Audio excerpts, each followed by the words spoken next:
عورت جو شوہر کو اس کا حق نہ دے، اس کی بات نہ مانے، اس کے آگے اکڑے، بدتمیزی کرے، اس سے بغض رکھے، سرکشی کرے، تو پھر مرد کیا کرے؟ نمبر 1 فَعِظُوهُنَّ، ان کو نصیحت کرو. فَعِظُوهُنَّ جو ہے یہ واعظ سے ہے، واو عین ظا. واعظ کہتے ہیں کسی کا دل نرم کرنے کے لیے بھلائی کی بات کرنا. یعنی مرد کو حکم دیا گیا کہ وہ عورت سے پیار سے بات کرے، اس کا دل جیتے، اس کے ساتھ نرمی کرے، اس کو پیار سے سمجھائے اور اس کو سیدھے رستے پہ لے آئے. یہ نہیں کہا کہ اگر عورت ضد کرے تو وہ اس کو 2 لگائے. کیا کہا؟ اس کا دل نرم کرے، اس کو نصیحت کرے، اس کو اس بگاڑ کے، اس سرکشی کے بیڈ کانسیکوینسز جو ہیں ان سے خبردار کرے، اس کو اپنی عزت کی حفاظت، اپنے گھر کی حفاظت، اپنے بچوں کی حفاظت، ان سب چیزوں کا احساس دلائے. لیکن اگر پھر وہ نہ سمجھے تو کیا گھر سے نکال دے اور گھر توڑ دے، ختم کر دے؟ نہیں، گھر بچائے اور اس کے لیے دوسرا حربہ اختیار کرے. پیار سے نہ مانے تو پھر ناراض ہو. وَاهْجُرُوهُنَّ فِي الْمَضَاجِعِ، ان کو الگ کر دو بستروں میں، یعنی تھوڑی بے رخی دکھائے، کیونکہ عورت کے اوپر مرد کی بے رخی بہت بھاری ہوتی. تو یہ دوسرا طریقہ بتایا گیا. لیکن سب سے پہلے کون سا طریقہ؟ پیار سے سمجھانے کا. اب اگر ٹھیک ہو جائے عورت، اگر اسے احساس ہو کہ نہیں میرا شوہر اتنا اچھا تھا، اتنا کیئرنگ تھا، اور میری بدتمیزی کی وجہ سے اگر وہ مجھ سے ناراض ہو رہا ہے تو اٹس مائی فالٹ، مجھے ٹھیک ہونا چاہیے، تو پلٹے اور اپنے رویے پر غور کرے. لیکن کچھ لوگ نہ پیار کی زبان جانتے ہیں اور نہ ناراضگی کی جانتے ہیں، وہ ایک تیسری زبان جانتے ہیں، اور وہ آخری حل ہے، اور وہ کیا ہے؟ وَاضْرِبُوهُنَّ، پھر ایک لگاؤ ان کو. حافظات للغیب بما حفظ اللہ، اس کے خلاف ہے. گھر کے رازوں کو اور آپس کی ناراضگی کو باہر لے جانا جو ہے اور سب کے سامنے کھول کے رکھ دینا جو ہے، اس میں کوئی عزت نہیں ہوتی.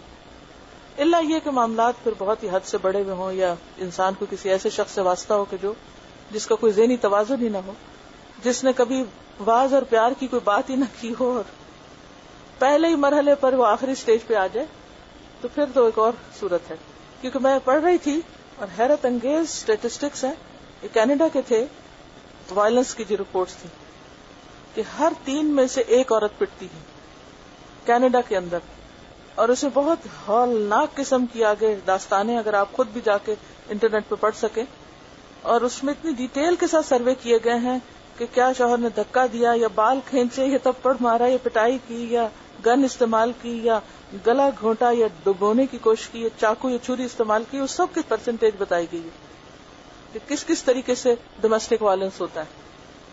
اور اس میں obviously مسلمز بھی شامل ہوں گے، لیکن ظاہر ہے کہ مسلم میجورٹی کا ملک نہیں ہے، تو بہت سے لوگوں کو یہ اعتراض ہوتا ہے کہ قرآن میں یہ لفظ لکھا ہی کیوں گیا ہے. یہ اس لیے نہیں لکھا گیا کہ اس کو صرف ایکسکیوز سمجھ کے استعمال کر لیا جائے، پہلی دفعہ استعمال کر لیا جائے. یہ انتہائی آخری حد کے طور پر گھر بچانے کے لیے، اور اس میں بھی شرائط عائد ہیں. اور وہ کیا؟ کہ ایسا نہیں مارا جائے گا کہ جس سے کوئی نشان پڑے، منہ پہ نہیں مارا جائے گا. آپ صلی اللہ علیہ وسلم نے خود کبھی نہیں کسی کو مارا، کسی عورت پہ ہاتھ نہیں اٹھایا. ابن عباس نے کہا کہ مسواک یا اس جیسی کسی چیز سے مارنا.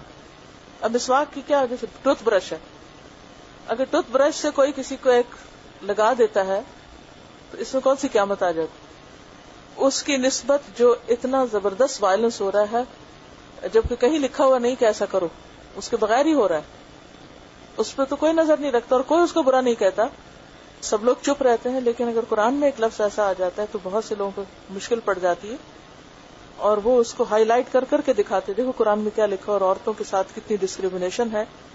لیکن بات یہ کہ جو آج کی آیات جہاں سے شروع ہو رہی تھی نا، یرید اللہ لیبین لکم، انہوں نے بہت اچھی بات کی کہ جو اللہ کے حکم کے مطابق ہو صرف اس کی فرما برداری کرنا ہے.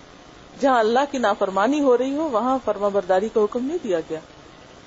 پھر فرمایا فَإِنْ أَطَعْنَكُمْ، اگر وہ تمہاری بات مان لیں، فَلَا تَبْغُوا عَلَيْهِنَّ سَبِيلًا، تو ان کے خلاف کوئی بہانے نہ ڈھونڈو، ان کے خلاف مارنے کے کوئی بہانے مت ڈھونڈو. یہ مت سمجھو کہ تم غلط کام کر کے خود کو جسٹیفائی کر سکتے ہو ان اللہ کان علیا کبیرا، کیونکہ اللہ بہت بلند بہت بڑا ہے.